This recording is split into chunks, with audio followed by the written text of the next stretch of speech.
Hi hello నమస్తే అండి. ఈరోజు అయితే నా కుకింగ్ ఏంటో తెలుసా, బీరకాయ పచ్చడి అండ్ పెరుగు పులుసు అన్నమాట. బీరకాయ పచ్చడికి అన్ని నేను కట్ చేసి రెడీ చేసి పెట్టుకున్నాను, శుభ్రం చేసి పెట్టేసాను అనమాట. బీరకాయలు ఒక హాఫ్ కిలో బీరకాయలు అన్నమాట తీసుకొని సన్నగా కట్ చేసి పెట్టుకున్నాను. అలాగే పచ్చిమిర్చి, టమోటా, ఆనియన్స్, చిన్నుల్లిపాయ, చింతపండు అన్నీ రెడీ చేసి పెట్టుకున్నాను. అలాగే పెరుగు పులుసుకు కూడా అన్నీ కలిపి పెట్టుకున్నాను అనమాట. ఆనియన్స్ కట్ చేసి పెట్టుకున్నాను. ఇప్పుడు ముందుగా మనం ఒక బాండిల్ పెట్టుకొని అందులో తగినంత ఆయిల్ వేసేసుకొని పచ్చిమిర్చి వేసుకొని వేగించుకోవాలన్నమాట. అవి వేగేలోపు ఫ్రెండ్ వచ్చిందనమాట. ఆ ఫ్రెండ్కి వచ్చింది కాబట్టి టీ పెడుతున్నాను. టీ గిన్నె పొయ్యి మీద పెట్టేసానండి.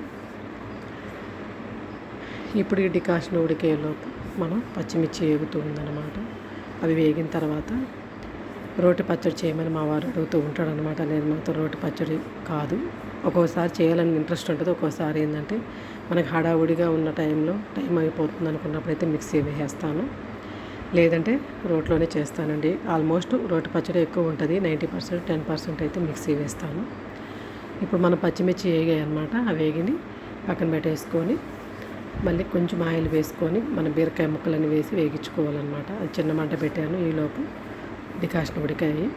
అందులో పాలు వేసి షుగర్ కూడా వేసేసాను అనమాట. బీరకాయ కూడా వేగుతూ ఉంది. టీ కూడా రెడీ అయిపోవచ్చేసాయి అనమాట.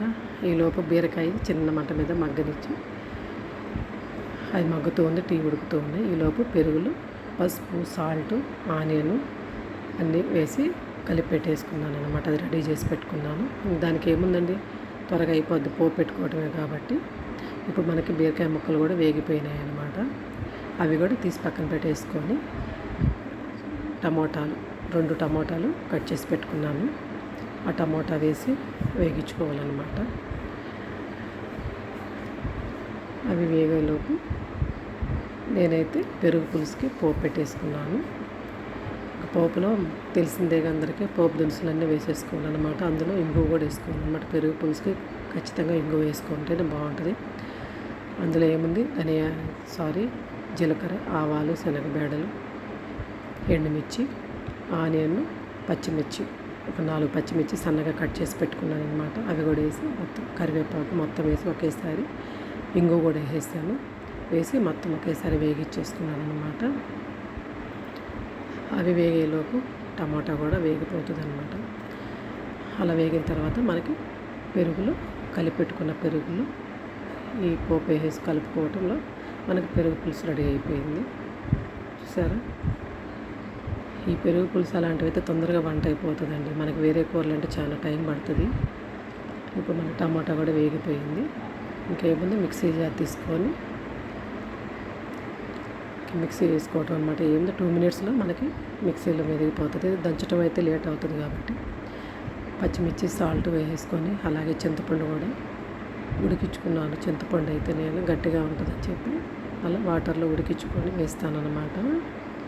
అలా వేసేసుకొని చిన్నుల్లిపాయ కూడా వేసేసాను ఒకేసారి, మెత్తగా మెదగొద్దని. అది మెదిగిన తర్వాత బీరకాయ ముక్కలు, టమోటా, ఆనియన్ కూడా వేసేసాను.